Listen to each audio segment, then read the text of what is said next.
Alright, good morning guys, good morning. Isang magandang umaga ng Miyerkules. Nandito tayo ngayon sa ground floor. At tayo yaakyat papunta sa taas ng crane. So papakita ko sa inyo yung mga kagamitan dito sa construction site. Ayan, nagkalat ang mga 4x6. Ayan, mga frames, scaffold frames, cross braces, panel. So ayan. So dito yung mga materials na dadali na sa ibang site. Ang ganda ng pagkakamada niya, no? Magaling yung rigger ko. Ang ganda kamada.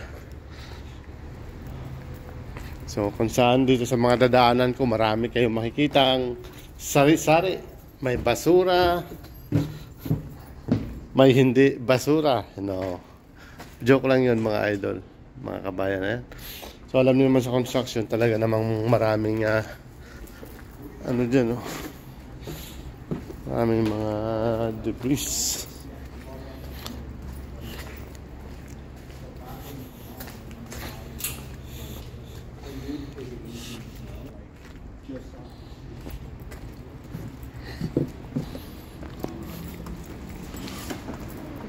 Gamit yung test block. Okay. So aakit tayo sa sa crane. Tayo daan sa labas at sa ilalim. Uy, ang dami. So kala ko naubos na itong mga materyales dito. Hindi pa pala. Ayan, nakakamada pa yan mga yan. So yan yung mga 4x6. Sari-sari na ang ano yan, haba. So nandito tayo sa P2. Punta tayo sa P3. Bababa pa tayo ng another ground. P2 going to P3. Alright. So yun. Hindi pa rin siya masyadong nalinisan. Pero itong job site na to mga kabayan, 2 floor na lang, tapos na.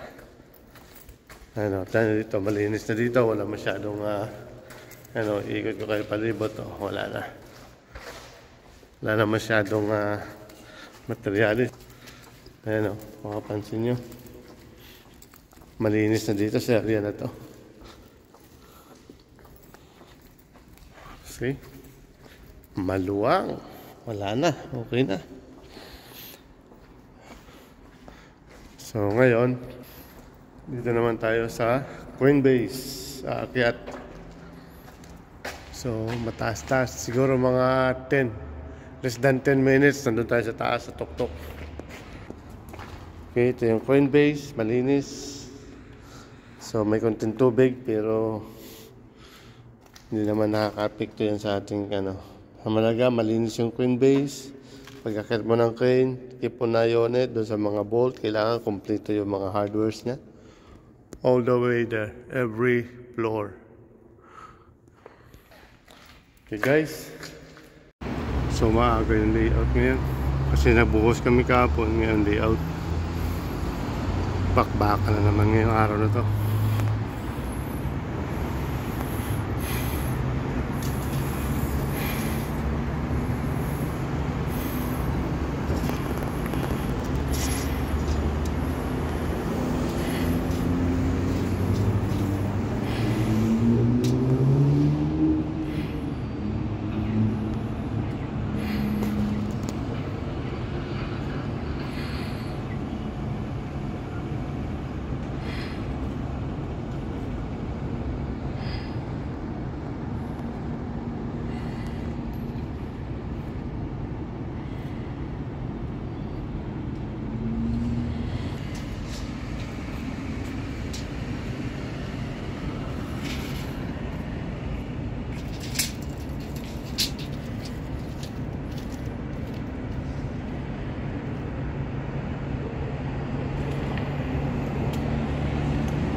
Okay, another day.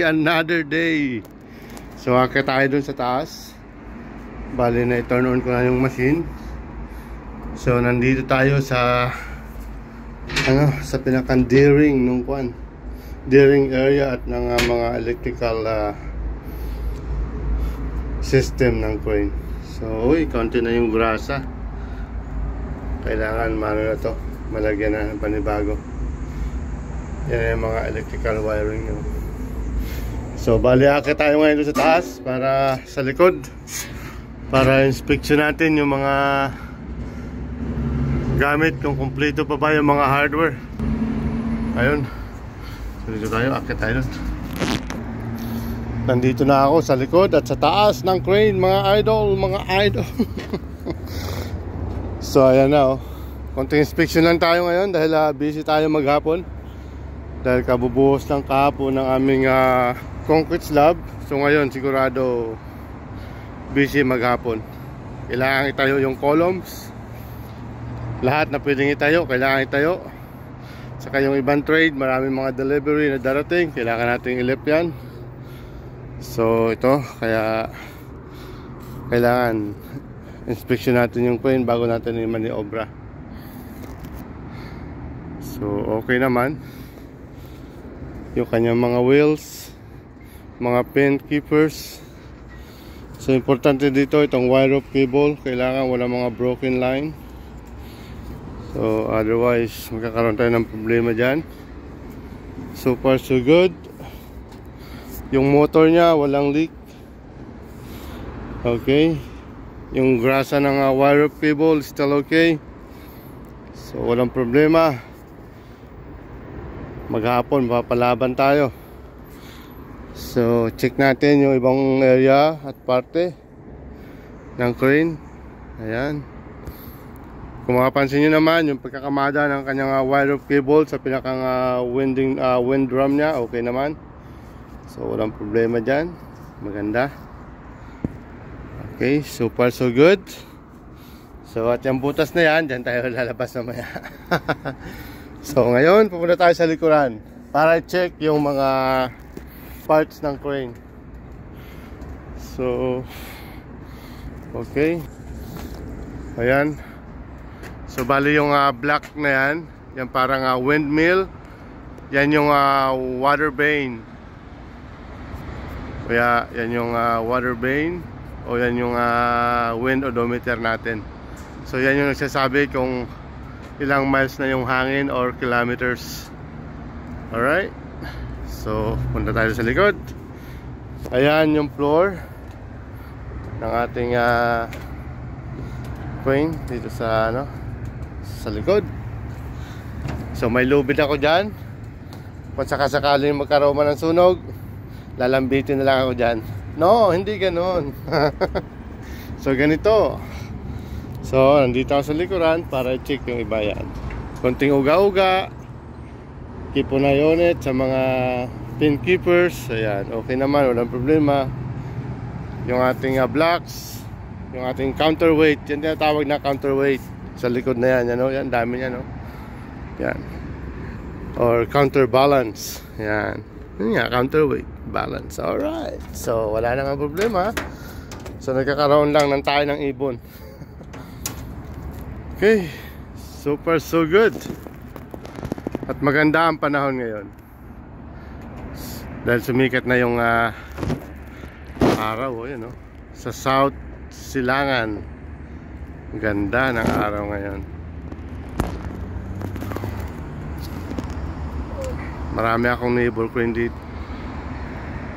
Marami tayong neighbor. So tingnan natin doon sa bandang northwest. Ayan, yan ang paligid ngayon sa northwest.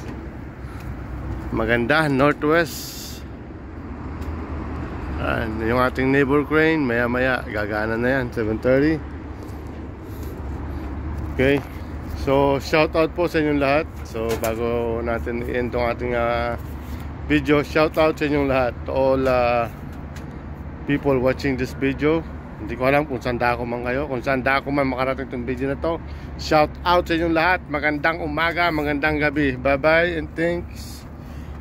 Okay.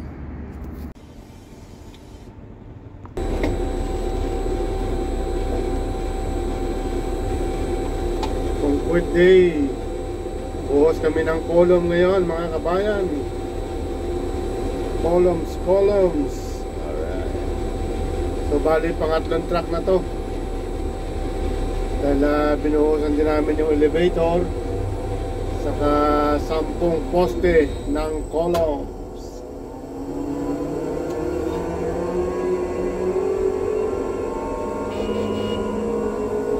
So okay naman at nakauwi na yung iba. Wala na masyadong trabador. Overtime na to, overtime.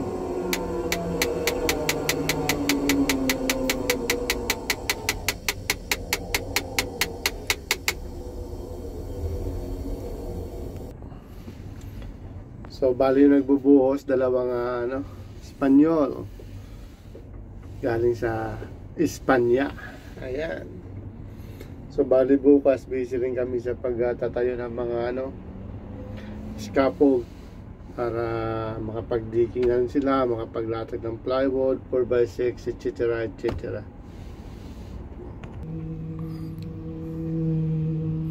So bali pangalawang kulong pa lang yan nabuhusan namin. At katatapos pa lang namin dyan sa elevator. Ayun, yan yung elevator na yan. Katatapos lang namin yan. So bali dalawang column pa lang pag natapos itong isa nito.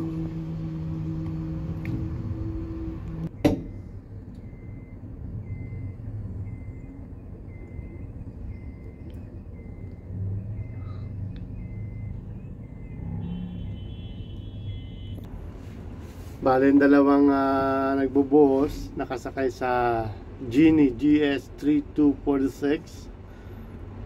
Ayan po yung Genie scissor lift. Ayan, para mas madali at komportable sila sa kanilang ginagawa. At saka safety sila dyan.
Sana all.